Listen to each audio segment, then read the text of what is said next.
Okay, I've got Shark Emily here, or Emily, as she's known when she's out on the streets. She went with me on the ride yesterday. It's kind of cool on these trails where you're just surrounded by nothing. That's looking back the way we came. To the left is the I-15 going into Vegas. To the right, north of 15 will take you into nothing.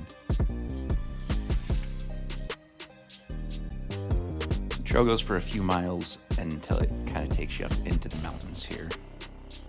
We thought it would take only like 3 hours, but we started at 10 and came back at 4. Yeah, like 4:30. It was a long. Yeah, like 4:30. We ended up spending a lot more time than we thought we would. Yeah. That happens pretty much every time. The trail was cool. It kind of went up. It was all desert, and then it went and went up to these rocks. And this part that we're coming on, can you kind of see there, like out in the distance, what it was? This is why people go do this trail. Or not the only reason, but there's this dam. There was no water when we were there, and honestly, I'm not even sure what the purpose would be. But there's this really cool graffiti on it that somebody painted of an owl. So we stopped and went and explored just a little bit. It's nice the trail goes right next to it. It's a pretty short hike just to get out and check it out and take some pictures. What did you think of it? I thought it was awesome. Climbing up to the top of the dam was really easy because the rocks were like a little slippery, so it was fun. But they weren't like so slippery that I needed help. That's true. Did you look at any of the pictures you took to see if they were good? Yeah, we need to look at them.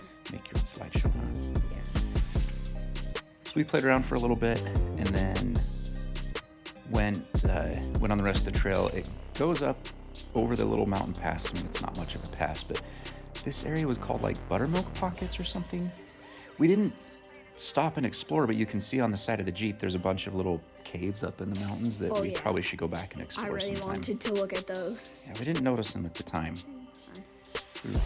We weren't in a huge hurry, but it was taking longer than we thought it would.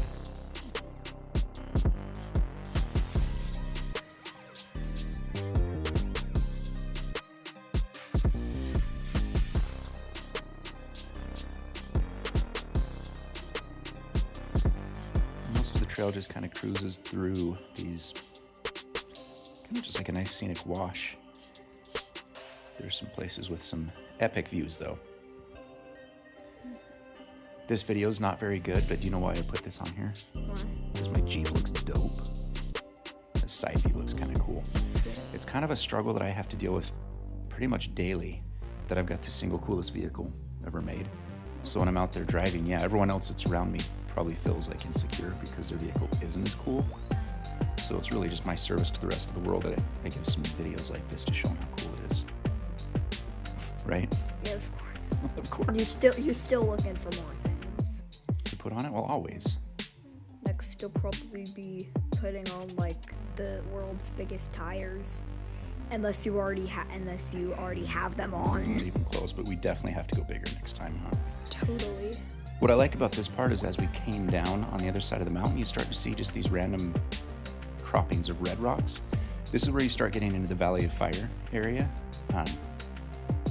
I don't get how it works, but there's just like really cool red rocks and good views. Some of the trail, once you get over on the other side of the mountain, is just kind of regular desert, not too scenic unless you are really into sagebrush, in which case you would love it. But what's cool is after you go for a little ways, it turns into this wash. You're cruising down in this wash. It'd be really fun to go do in some rains. There'd be a little water in there and hopefully some mud. We don't get mud very often in Vegas, so I get excited when I do see it. Snow would be awesome. Just like that would be tough to find. when you get out, just throw some snowballs at the owl on the dam. Cool. Right up here, we're cruising along and we come up and then all of a sudden there was water. Remember that?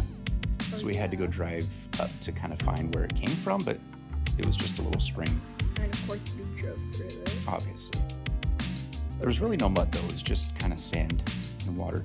We didn't taste it. I imagine it's bitter because this trail is named Bitter Springs Trail or Road or something like that. But after the springs, the road goes through a little bit more of a wash and then it ends up on, I think it's called North Shore Road, which is in the Lake Mead, the state park. So we stopped there and we aired up and then that was it. Fun trip, huh? Yeah.